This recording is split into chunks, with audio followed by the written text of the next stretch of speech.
Bonsoir, Mesdames, Messieurs. La ministre des Finances, Chrystia Freeland, a présenté cet après-midi une mise à jour de l'économie canadienne qui fait état d'une meilleure santé financière que prévu.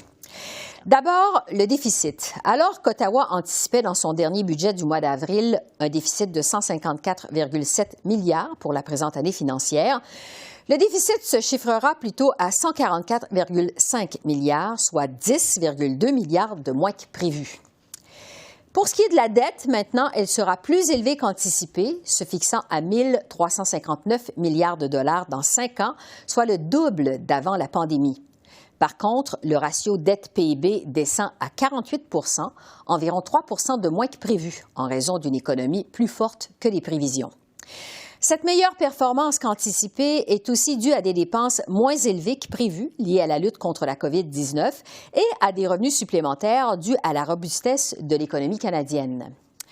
Au chapitre des dépenses, le gouvernement prévoit entre autres 1,7 milliard pour des tests de dépistage rapide de la COVID, 2 milliards pour obtenir des traitements contre la maladie et 742 millions serviront à bonifier le supplément du revenu garanti pour les aînés.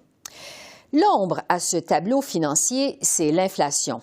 À un taux de 7,6 %, les perspectives d'inflation sont maintenant 2 fois plus élevées que les projections du budget du mois d'avril. Le gouvernement met aussi de côté un montant supplémentaire de 4,5 milliards pour assumer les coûts éventuels associés à la lutte contre le variant Omicron et 40 milliards de dollars pour indemniser les enfants des Premières Nations et réparer le système de protection de l'enfance pour les Autochtones.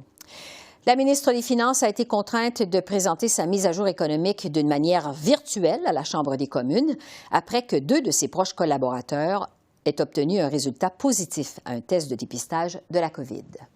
Nous avions l'objectif d'éviter des dommages à long terme sur notre économie. Nous voulions que notre force économique soit intacte au lendemain de la pandémie pour que nous soyons prêts, comme pays, à revenir en force. Il a été coûteux de maintenir l'économie canadienne en vie pendant que nous entrions en hibernation en réaction à la COVID-19.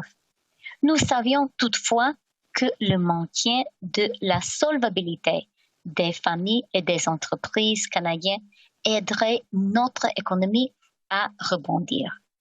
La réaction des partis d'opposition ne s'est pas fait attendre. Tous ont dénoncé le manque de mesures pour lutter contre la hausse du coût de la vie, alors que le Bloc québécois a déploré qu'on ne mentionne pas d'augmentation de transferts en santé vers les provinces.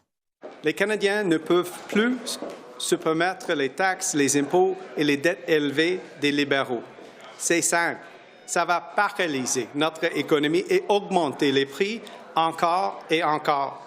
Un niveau de dette historique avec aucune opportunité pour nos jeunes.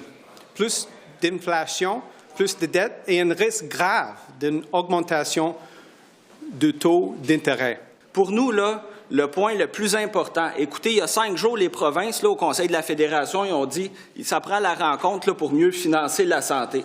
Non seulement il n'y a pas une scène de budgété pour augmenter le financement de la santé dans ce document-ci pour toutes les années en cours, là, donc on dit pas avec ça, le gouvernement s'engage à ne pas bonifier le financement de la santé pour les 5 prochaines années, voire plus. Donc, ce qu'on a vu dans cette mise en jeu économique ne répond pas à la hauteur nécessaire pour la crise à ces moments que les gens font face. Si on parle de la variant Omicron, l'inflation qui augmente le coût de la vie, ce n'est pas suffisant les mesures que le gouvernement a prises pour répondre aux besoins des gens.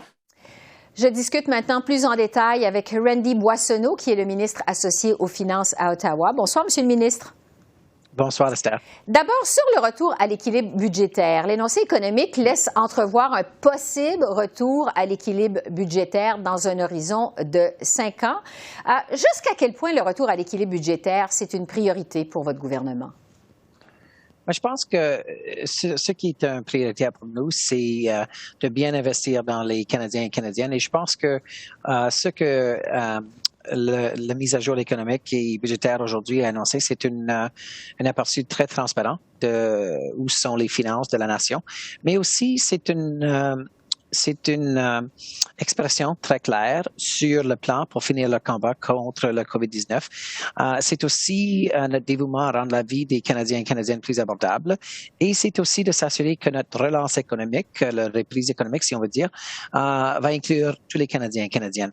Et donc, pour moi, c'est très important d'axer sur ces questions. On a une taille économique qui est essentiellement le même qu'on a prévu dans le budget de 2018, qui veut dire que notre économie est rendue en pleine vigueur malgré la plus grande dépression depuis la Grande Dépression dans les années 30. Bon, au sujet de l'inflation, on vient de l'entendre, Oui. L'opposition vous reproche de ne rien faire pour contrer le phénomène de l'inflation. Qu'est-ce que cet énoncé économique contient justement pour s'attaquer à la hausse du coût de la vie?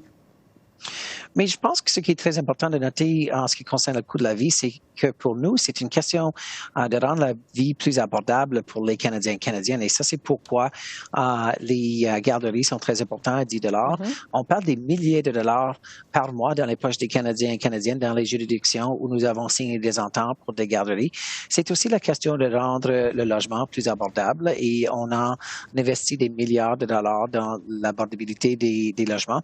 Mais aussi, c'est pour nous de s'attaquer à des questions où on a des boucles dans les chaînes d'approvisionnement. Ça, c'est pourquoi on a annoncé 50 millions de dollars pour aider à décongestionner, par exemple, les ports. Et c'est une question de vraiment aider les Canadiens à acheter plus de services et moins de biens.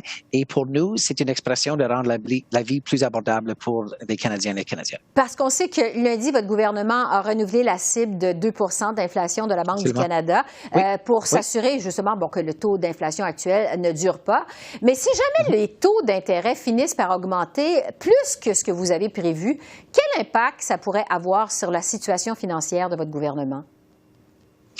Mais pour nous, ce qui est important, la plus grande chose qu'il faut faire pour adresser et continuer à être des bien gérants des finances de la nation, c'est de mettre fin à COVID-19.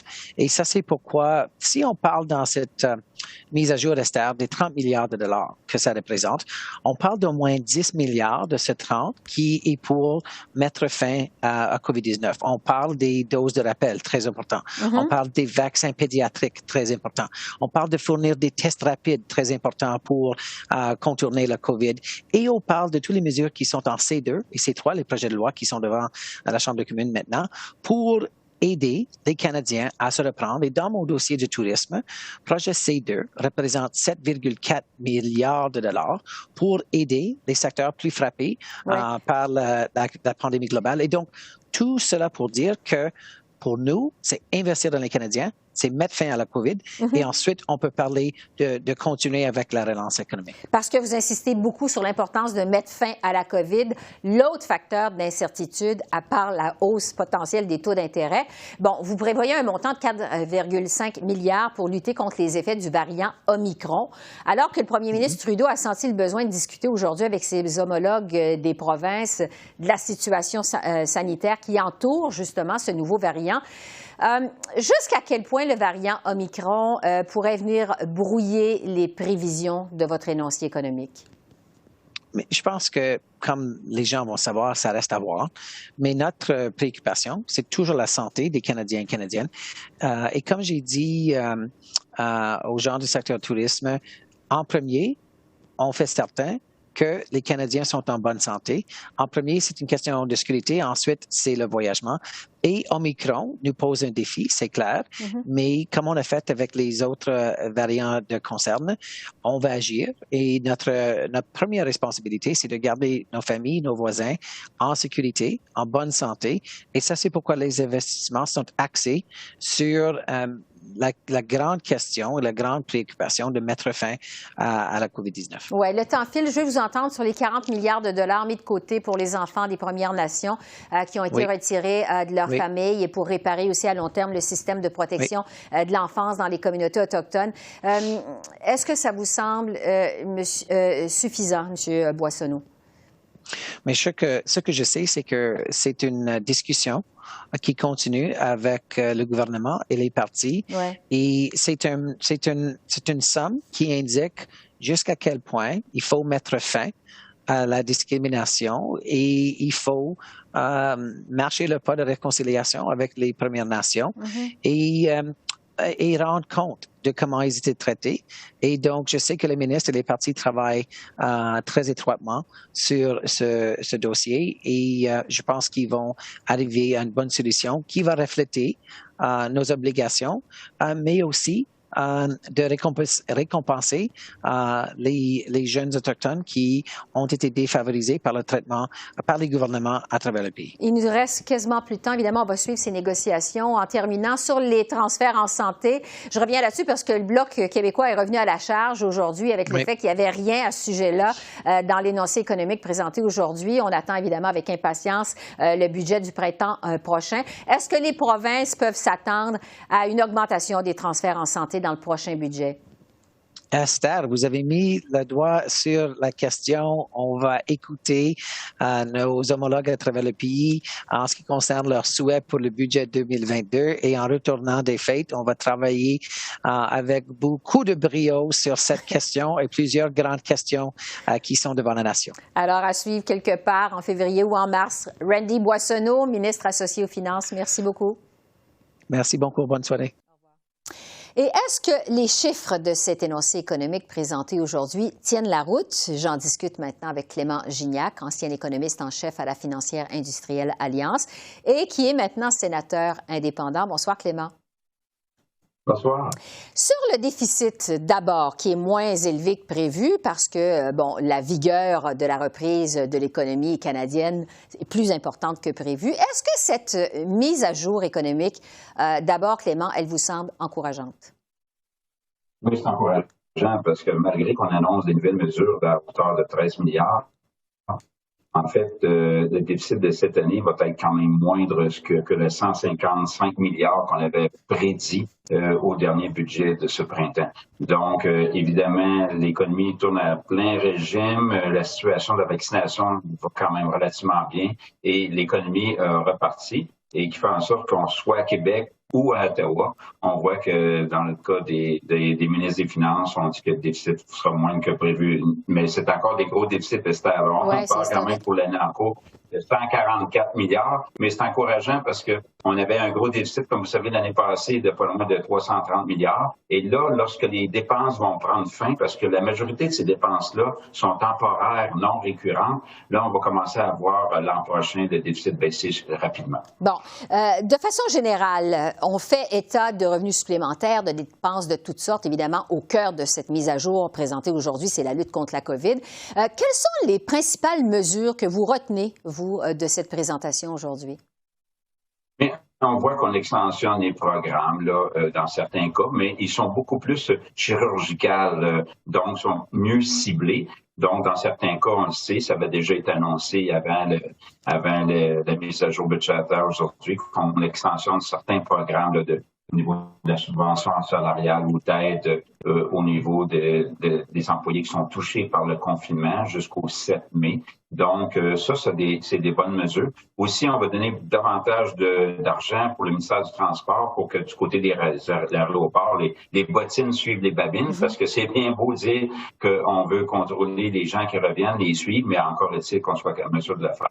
Donc, il n'y a pas vraiment beaucoup de mesures fiscales. Il y en a des petits ajustements ici et là. Donc, on ne faut pas attendre au printemps. C'est surtout ce qui n'est pas dans la mise à jour budgétaire. Donc, au niveau des provinces, tout le dossier d'augmenter les transports, les transferts en santé, ça, c'est des débats qui vont être plus abordés au printemps prochain. Donc, c'est une mise à jour économique et budgétaire. Mais c'est encourageant quand on voit les chiffres que l'économie va beaucoup mieux. Donc, malgré des mesures supplémentaires, le déficit soit moindre, comme j'ai dit plus tôt. Oui. Donc, vous dites que c'est encourageant parce que le Canada, évidemment, présente une meilleure performance économique que prévu, mais reste que le portrait de la situation économique au pays montre toujours, et vous le disiez, un déficit, une dette qui sont très élevées. En grande partie, évidemment, la pandémie et l'aide aux Canadiens qui ont été affectés ou qui sont toujours affectés par la pandémie. Le gouvernement semble laisser entrevoir, même si ce n'est pas précis comme tel, un retour possible, je dis possible, à l'équilibre budgétaire dans un horizon de 5 ans. Est-ce que les chiffres de la ministre Freeland tiennent la route? Il faut savoir que quand on a des équilibres financiers, vous le savez bien, depuis que vous couvrez ça, ça repose sur des hypothèses économiques. Donc, les hypothèses économiques, c'est des hypothèses économiques du secteur privé.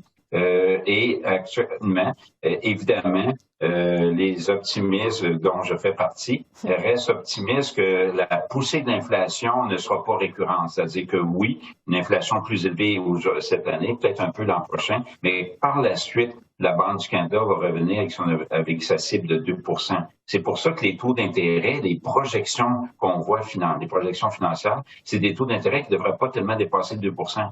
Mais si les économistes se trompent, parce que l'inflation est plus résiliente et que les taux doivent monter, bien à ce moment-là, ça va être très difficile de retour à l'équilibre budgétaire. Donc, pour l'instant, on parle dans 5 ans d'un déficit quand même modeste de 20-25 milliards. Pour les gens qui nous écoutent, regarde, c'est 0,8 % du PIB. Donc, on n'est pas loin de l'équilibre budgétaire. Mais tout ça repose là, sur le fait que les chaînes d'approvisionnement mondiales vont se replacer, puis que l'inflation va décélérer. Parce qu'à défaut de quoi, avec l'endettement qu'on connaît actuellement du côté du gouvernement, une hausse de 1 % de taux d'intérêt plus élevé que ce que les projections financières contiennent, pourrait dire un déficit là, qui pourrait être plusieurs milliards plus élevé. Donc, c'est à suivre, c'est des facteurs de risque, mais disons qu'on n'est pas loin de l'équilibre budgétaire dans 56 ans.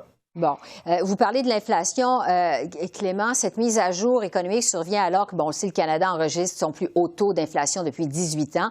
Est-ce que vous voyez dans cette mise à jour économique des propositions concrètes pour lutter contre l'inflation? Et je vous demanderais aussi, est-ce que c'est au gouvernement de s'attaquer à l'inflation? Mais il n'y a pas grand-chose du côté dans cette mise à jour économique-là, contrairement à ce qu'on a vu du côté de Québec. Québec envoie des chèques aux personnes âgées qui ont des revenus fixes là, qui ne sont pas nécessairement indexer leur fonds de pension, ou des jeunes ménages ou des gens qui sont locataires qui bénéficient pas d'une hausse de leur prix de maison. Donc, on n'a rien de ça là, dans cette mise à jour économique-là. Peut-être qu'il faudra attendre au printemps. Donc, oui, il y a un rôle que le gouvernement doit faire. On peut venir en aide pour lutter contre l'inflation, mais celui qui a l'outil historiquement qu'il utilise pour lutter contre l'inflation, c'est la Banque du Canada, et ça veut dire hausse de taux d'intérêt. Donc, il faudra attendre au printemps, à la fois de la part de la Banque du Canada ou du gouvernement fédéral pour voir qu'est-ce qu'on peut faire. Mais c'est certain qu'un retour à la discipline, vers le retour à l'équilibre budgétaire, c'est un des bons moyens de lutter contre l'inflation, selon moi. Bon, parce que plusieurs experts insistent sur la nécessité pour le Canada de se doter d'encre fiscale. Pour le bénéfice de nos téléspectateurs, je vous demanderais qu'est-ce que c'est que des encres fiscales et est-ce que vous en avez vu dans cette mise à jour économique aujourd'hui? Il n'y a pas d'ancrage là, actuellement. Et, quand on parle d'ancrage, c'est d'avoir des cibles. Avant la pandémie, l'endettement du gouvernement fédéral, c'était autour de 30 % du PIB. C'était le plus faible du G7. On est encore, malgré tout, à 48 % du PIB, avec la mise à jour budgétaire, la plus faible encore au niveau du pays du G7. Qui plus est, les agences de notation réitèrent le triple A pour le Canada. Par contre, ça serait bon d'avoir un ancrage, une cible. Oui, on veut retourner, exemple, là, je sais pas moi, à 30 ou 35 % parce qu'un jour, il y aura une autre cycle économique, une autre récession, et il faudra être bien positionné pour faire face à ce défi-là, puis éviter là, de pelleter la dette là, pour les générations futures. Donc, un ancrage, ce serait soit une cible sur le ratio dette-PIB ou bien le retour à l'équilibre budgétaire, c'est une autre forme d'ancrage. Mais on n'a pas ça aujourd'hui. Peut-être que ça va être au printemps prochain lorsqu'on aura un véritable budget. Bien, je vais terminer là-dessus, Clément, parce qu'il nous reste quelques secondes. Donc, cette mise à jour, finalement, ça met la table pour le prochain budget du gouvernement qui va être présenté, bon, probablement au printemps. Là. À la lumière de ce qui a été présenté aujourd'hui, vous vous attendez à quoi? Bien, je pense que la pression va être forte de la part des provinces parce qu'on a aidé les entreprises, on a aidé les ménages, on parle de garderie également nationale, tout ça, c'est contenu dans le budget, l'aide aux Autochtones également, on comprend qu'il y en a besoin, mais les provinces, c'est eux qui sont proches des citoyens, ils ont besoin davantage d'argent. Et là, la pression va être forte là, pour qu'on ait un plan de match là, de la part d'Ottawa pour venir en aide aux provinces dans les transferts en santé, notamment. Donc, la réponse peut-être au printemps. Clément Gignac, ancien économiste en chef à la Financière Industrielle Alliance, qui est maintenant sénateur indépendant. Merci beaucoup et bonne soirée. Au plaisir, je retourne siéger. Merci. Au revoir. Et pour l'analyse politique, maintenant, je retrouve notre panel de journalistes, Joël Denis Bellavance, Catherine Lévesque et Yves Malo. Bonsoir à vous trois. Bonsoir. Je vais vous demander d'abord une première réaction à chacun d'entre vous. Je vais commencer avec Joël Denis parce que, Joël Denis, vous nous disiez la semaine dernière de ne pas vous attendre à une mise à jour importante. Qu'est-ce que vous en avez pensé? Bien, il y a des nouvelles intéressantes dans cette mise à jour quand même. On annonce des déficits à la baisse, donc la situation fiscale semble s'améliorer. Par contre, on prévoit de nouvelles dépenses pour affronter le nouveau variant Omicron. Donc, on est encore un peu dans la même dynamique, c'est-à-dire des revenus qui sont peut-être un peu mieux, mais on affronte encore un nouveau virus qui va coûter de l'argent au gouvernement et on doit se préparer avec l'achat, par exemple, de tests de dépistage rapide, de nouvelles mesures à la frontière qui doivent être financées et même des mesures pour aider les entreprises à améliorer leur ventilation dans leurs édifices. Donc, tout ça est mis sur la table. Ça fait en sorte que maintenant, on se retrouve encore dans une mise à jour économique qui tient compte de la situation de la pandémie. Oui. Catherine, qu'est-ce que vous retenez de votre côté du contenu de cette mise à jour économique présentée cet après-midi? Écoutez, c'est un peu toujours le jour de la marmotte. On dirait que ça fait quelques fois lors des mises à jour économiques ou même du dernier budget, on espérait voir quelque chose de nouveau, une sortie de crise, peut-être de nouvelles mesures. Mais là, force est de constater qu'effectivement, avec Omicron, on se retrouve toujours un peu dans la même situation. C'est-à-dire que, encore une fois, on doit investir des milliards de dollars au cas où on doit se confiner une fois de plus. C'est un peu le message qui avait été lancé par Chrystia Freeland. Madame Freeland, qui d'ailleurs est en isolement en ce moment parce que certains de ses employés ont la COVID-19. Donc, c'est un bref, en fait, c'est un rappel, encore une fois, comme quoi la COVID-19 n'est pas très loin et comme quoi on ne peut pas encore tout à fait regarder vers l'avant. Mais je pense que, bon, de façon générale, écoutez, pas de très grandes surprises. Je pense on essaie d'aller vers la normale, c'est-à-dire qu'une mise à jour économique, ce n'est pas un mini-budget. Et c'est ce qu'on a vu vraiment aujourd'hui. On a vraiment les nouvelles mesures qu'on a vues. L'argent était principalement pour la COVID-19, mais aussi pour aider les gens en Colombie-Britannique à se relever des catastrophes naturelles. Oui, et ils ont été servis au cours des derniers mois, c'est moins qu'on puisse dire. Yves, bon, Catherine dit rien de vraiment nouveau dans cette mise à jour économique. Qu'est-ce qui vous a semblé quand même le plus significatif dans cette présentation de la ministre Freeland? Rien vraiment de significatif, il faut se le dire, parce que ça faisait une semaine que les gens autour du gouvernement disaient sur tous les tons que ce ne serait pas un mini-budget, qu'il n'y aurait pas de mesures exceptionnelles. Et là-dessus, on peut leur donner, ils ont tenu parole. Mais c'est aussi une technique éprouvée d'annoncer, par exemple, que le déficit sera à telle grosseur. Voilà, le déficit sera à telle grosseur. Et non, finalement, il est beaucoup moins. Alors, vaut mieux prévoir le pire et annoncer des bonnes nouvelles, mais il demeure quand même que le déficit est de 145 milliards de dollars. C'est pas rien. Alors, on présente ça comme une bonne nouvelle, mais est-ce que c'en est une vraiment? Oui, intéressant. Bon. Le nerf de la guerre, évidemment, en ce début de session parlementaire à Ottawa, c'est l'inflation. Le gouvernement Trudeau, on le sait, est constamment attaqué par l'opposition commune qui l'accuse de ne rien faire pour s'attaquer au problème de l'inflation. Joël Denis, est-ce que le gouvernement Trudeau a montré aujourd'hui qu'il prend l'inflation au sérieux? D'une manière, oui, mais se disant presque impuissant devant cette inflation parce que c'est en grande partie à cause des perturbations que l'on constate sur les chaînes d'approvisionnement mondiales qui font en sorte que ces perturbations, que les prix des matières premières, des biens, montent en flèche. Donc, le gouvernement est un peu impuissant. Tout ce qu'il peut aider, c'est donner un coup de main, justement, aux personnes âgées en augmentant, en indexant, par exemple, les prestations qui leur sont versées aux personnes âgées. On va même prévoir une certaine indexation des allocations canadiennes pour enfants. Donc, il y a certaines mesures, mais le gouvernement, essentiellement, s'en remet à deux programmes pour soulager, si vous voulez, la misère populaire, c'est-à-dire mettre sur pied le fameux réseau national de garderie qui devrait réduire les frais de garde à l'échelle nationale et aussi investir dans le logement pour faciliter l'accès à la propriété. Ce sont les deux mesures encore qu'on le retrouve dans cette mise à jour. On en fait état. Mais est-ce que ça va concrètement permettre de réduire le coût du panier de l'épicerie, par exemple? Non. Donc, des mesures concrètes, elles sont quand même limitées pour le commun des mortels. Catherine, le temps file. Il faut aller un peu plus vite sur l'inflation. Oui, tout ce que je dirais, en fait, c'est que l'inflation, jusqu'ici, sert assez bien le gouvernement Trudeau parce qu'en fait, la raison pourquoi ça va si bien économiquement, ben c'est pour deux raisons. C'est les prix de l'essence, en fait, qui ont augmenté et l'inflation qui fait en sorte qu'on paie, on donne plus d'argent dans les coffres de l'État. Alors, écoutez, pas grande mesure, je vous dirais, dans cette mise à jour économique pour aider sur ce front-là. Toutes ces mesures en termes de logement, en termes d'aide directe, pour les familles, les garderies, on va vraiment le voir au prochain budget. Mais je vous dirais qu'actuellement, l'inflation, disons, c'est une bonne nouvelle presque pour le gouvernement Trudeau qui puisse vanter d'avoir plus d'argent dans ses coffres. Et Yves, pour conclure sur l'inflation? Écoutez, Esther, l'absence de grandes mesures, c'est un peu un cadeau pour les conservateurs. Déjà, ils s'en donnent à cœur joie depuis des semaines sur l'inflation. Dès la fin du discours de Mme Freeland, M. O'Toole a commencé ses critiques. Pierre Poilievre, qui n'est pas renommé pour faire dans la dentelle, va sûrement s'en donner à cœur joie dans les prochains jours parce que bien que ce soit mondial, les conservateurs, que ça soit vrai ou non, disent que c'est pire au Canada qu'ailleurs.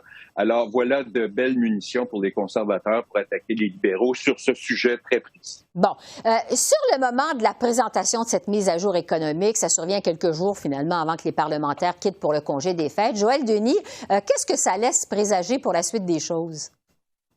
Bien, que le gouvernement a tardé à préparer ses plans budgétaires, ses plans pour cette mise à jour économique. Comme vous l'avez dit, ça survient à la fin de la session parlementaire, donc peut-être que ça va permettre d'alimenter les discussions autour de la dinde pendant le temps des fêtes. Va-t-on parler de la dinde du déficit ou de l'inflation? Ça reste à voir. On pourra sûrement discuter du coût de la dinde pour les gens, mais et finalement, c'est presque fait à la sauvette pour ce qui est du gouvernement Trudeau. Le vrai rendez-vous, je pense, va être le budget fédéral qui va être déposé un peu plus tard au printemps. Oui, c'est ça, parce que la pièce de résistance, comme on dit, ça va être le budget qui va être présenté quelque part en février ou au mois de mars, là, au printemps. Catherine, entre les deux, vous vous attendez à quoi? Entre les deux, moi, je m'attends à ce que cette mise à jour économique, même si elle ne contenait pas grand-chose, elle contenait quand même juste assez de choses pour s'assurer de l'appui du Bloc québécois pour le projet de loi C2 qui doit survenir dans les prochaines heures, on imagine. Alors, quand même, moi, je pense que c'était, oui, une tactique d'avoir cette mise à jour économique aussi tard, mais je pense qu'en même temps, ça a servi au gouvernement à dire, voici, on a créé un fonds pour la culture, c'est ce que le Bloc a demandé, on aide aussi les aînés avec le supplément de revenu garanti, on fait cette promesse. Alors, je pense que vraiment, sur le point de vue politique, c'est pour ça qu'on a peut-être attendu finalement pour s'assurer d'avoir l'appui du Bloc, certainement. Il nous reste 30 secondes, Yves. Qu'est-ce que vous voyez dans votre boule de cristal?